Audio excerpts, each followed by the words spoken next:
पहला क्वेश्चन यहाँ पे था, सबसे पहला क्वेश्चन हमारे पास था वर्ड स्वैप का। ठीक है, देखते हैं क्वेश्चन, आराम से इंस्ट्रक्शन सबको पढ़ लिया था। इंस्ट्रक्शन पढ़ना बड़ा इंपॉर्टेंट होता है और क्वेश्चन का टाइप इसलिए देखना इंपॉर्टेंट होता है, पता चलता है इंस्ट्रक्शन में क्या क्या है।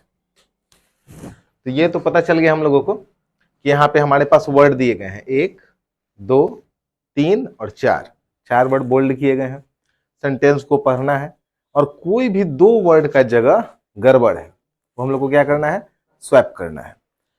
जैसे पहला ऑप्शन है ए बी, मतलब ये हो सकता है कि बी के जगह ए आ जाए, ए की जगह बी चला जाए। बी सी, बी की जगह सी, सी की जगह बी। सी डी, सी की जगह डी, डी की जगह सी, या फिर इसमें से कोई भी उपयुक्त नहीं है। इसका 2 मतलब होता है, या तो उपयुक्त नहीं है या फिर चारों अपनी जगह सही है। बनाने का 2 तरीका है। सबसे पहले आसान तरीका लगाते हैं। ध्यान से अगर हम इस चीज को देखते हैं तो सर हैज के बाद हमको वर्ब 3 चाहिए और हैज के बाद वर्ब 3 लिखा है, लेकिन खास बात यही कि सर वर्ब 3 तो आगे लिखा है, हैज के बाद आस्क्ड। मतलब सर अगर हेल्पिंग वर्ब और मेन वर्ब लिखा हुआ है तो बीच में ब्रह्मांड में एक ही शब्द आ सकता है, उसका नाम है एडवर्ब, और कुछ आ ही नहीं सकता है। हेल्पिंग वर्ब और मेन वर्ब के बीच में एडवर्ब के अलावा कोई और चीज संभव ही नहीं है। एडजेक्टिव तो नाउन के पहले आता है ना, और इतना तो जानकारी सबको है कि एडवर्ब के अंत में आमतौर पे एल वाई लगता है, और इतना जानकारी सबको है कि इसके अंत में एल वाई लगा है, मतलब इसका आंसर हो जाएगा ए एंड बी। देखेगा आदमी, आंसर टिक कर देगा, 0.03 सेकेंड्स। कहीं लाइन को नहीं पढ़े, कहीं बहुत अर्थ निकालने के चक्कर में नहीं पड़े, इंस्टेंट इस आंसर को ले लिए। यह दिमाग में कैसे बनाया गया, आपको क्या आना चाहिए था, एडवर्ब पहचानने आना चाहिए था, आपको आना चाहिए था कि ये हेल्पिंग वर्ब है, आपको आना चाहिए था कि ये मेन वर्ब है, और आपको पता होना चाहिए था कि हेल्पिंग वर्ब और मेन वर्ब के बीच में एक ही शब्द आ सकता है, वो कौन है, एडवर्ब। कोई और शब्द आना नहीं चाहिए था। मतलब बेसिक डीप रूटेड ग्रामर, इससे बेहतर कुछ नहीं। क्लियर समझ में आया। कुछ क्वेश्चन, हर क्वेश्चन इतना आसान नहीं होते हैं, कुछ क्वेश्चन आसान होते हैं, कुछ क्वेश्चन डिफिकल्ट होते हैं, तो चुन के बनाते हैं ना, कौन सा जल्दी बन रहा है, इस पे टाइम लगेगा, देखा जाएगा। आगे बढ़ते हैं, थोड़ा आसान लगाइए। कल का अप्रोच यही था बनाते समय कि पूरा पढ़ना शुरू कर दिए थे। आम आदमी की गलतियां होती हैं, हम कल बोले थे ना कि डिस्कशन करवाने के बाद आपको आसान लगेगा। अप्रोच ये बड़ा इंपॉर्टेंट होता है। अगले क्वेश्चन में आता है, आराम से देखिए। ठीक है, सबसे पहले आराम से चीजों को देखा जाएगा। आपके सामने वर्ड है it will undermine the companies out. The है, कंपनीज है, आउट है, कोई दिक्कत नहीं है। आउट प्रोमोटर्स, यहां हमको अटपटा लग रहा है। आउट ऑफ द प्रोमोटर्स होता या आउट ऑफ होता, ऐसा सिर्फ आउट के बाद ये चीजें ठीक लग नहीं रही हैं, कुछ तो अटपटा यहीं पे। फिर आगे जब आप इस चीज को पढ़ेंगे तो आपको यहाँ पे एक वर्ड दिखाई देगा बेल, और हम आपको बतलाते हैं कि एक फ्रेजल वर्ब होता है बेल आउट। सुने होंगे आप लोग, फ्रेजल वर्ब क्या होता है, बेल आउट। और फ्रेजल वर्ब मेरे भाई 2 तरह के होते हैं, समझिएगा। अच्छा, अगर हम एक वर्ड पूछते हैं पिकअप, हमको बताइए पिकअप का मतलब क्या होता है। ये वर्ड क्या सुने हैं, पिकअप?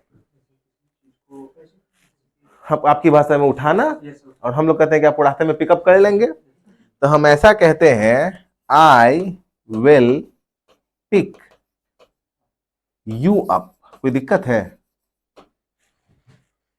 पिकअप यू या pick you up? Pick you up ज्यादा सही है।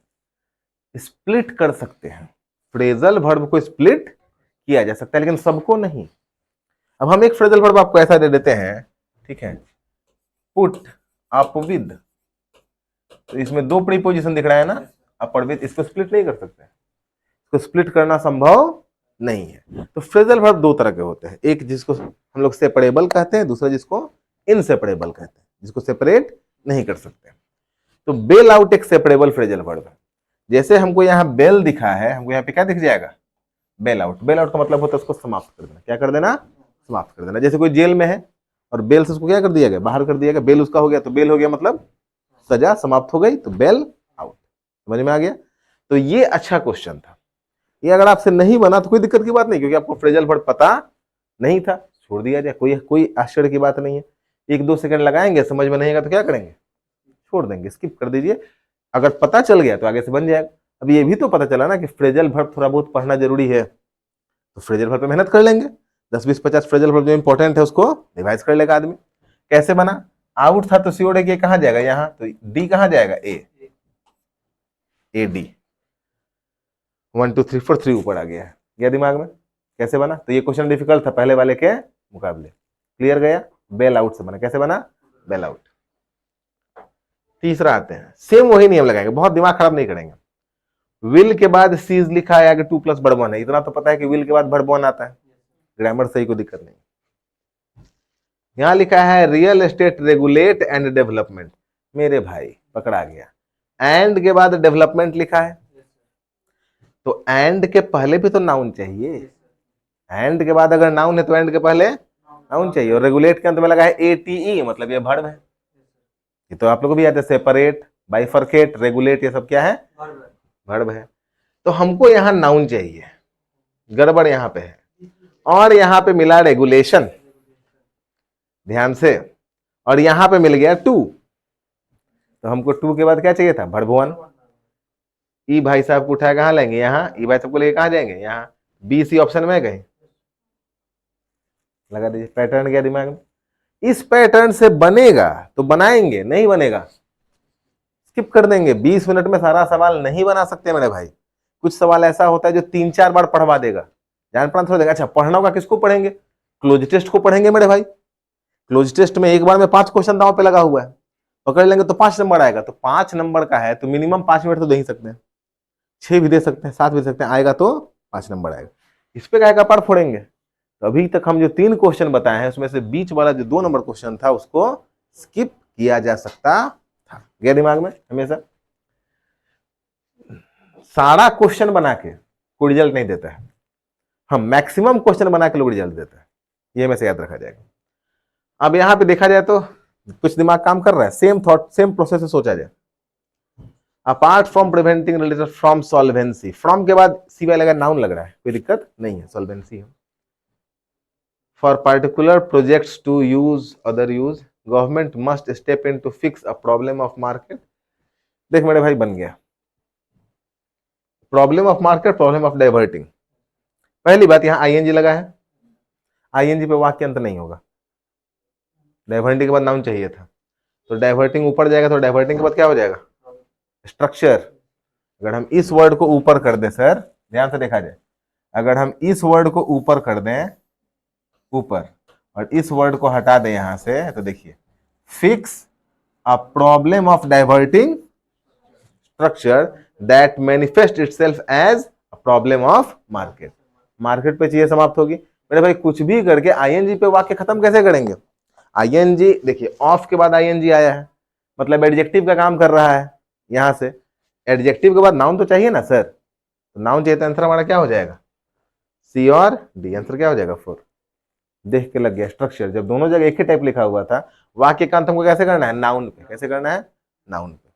गया दिमाग में, कुछ कुछ अप्रोच डेवलप हुआ थोड़ा बहुत, ठीक है, कुछ समझ में आया छोटी सिमरन। चलो लास्ट क्वेश्चन इसका देखा जाए, वर्ड स्वाइप का। आराम से देखिए क्या लग रहा है आप लोग को, अंत कैसे, उड पे, कहिए होगा, असंभव है। उड को सही जगह रखिए, आराम से नीतीश, आराम से, पूरा टाइम लेके। उड को कहां लगेंगे, हमको तो लग रहा है भड़वन के पास रखेंगे। पूरे कहानी में हमको एक ऐसा भड़वन दिखाइए जो खाली छुट्टा सांड की तरह घूम रहा है, आराम से। आपका पेपर कहां है समीर, तुम्हारे तो देखने रहे ठीक से,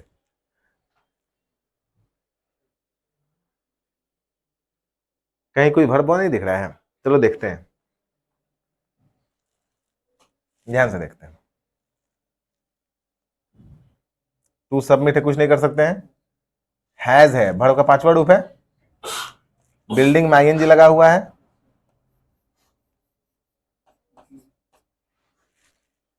कितना अच्छा लगेगा अगर हम लगा देंगे वुड बी अप्रोप्रिएट, हो सकता है कि नहीं, वुड बी अप्रोप्रिएट, मतलब ये वाला वुड हमको कहां चाहिए, यहां पे, तो ये वाला कहां आएगा, यहां पे। मतलब इस 5 सवाल में मिनिमम 3 नंबर, मैक्सिमम 4 नंबर, जो 5 ले ले वो बहुत बेहतर है।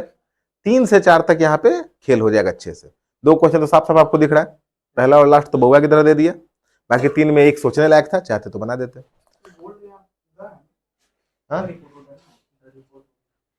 पूरा चला जाएगा, ठीक है। अच्छा वहां पे बोल्ड नहीं था, दैट बोल्ड नहीं, दैट नहीं रहेगा, दैट तो करेक्टर हो गया ना, दैट बोल्ड नहीं रहेगा। यह दिमाग में कैसे बना, वो भी रहता तो वही देखते कि उड़ को हमको भड़बन लगाना है, बात खत्म। आवन समझ में आए, पांचों क्लियर है, एक नजर देख लीजिए।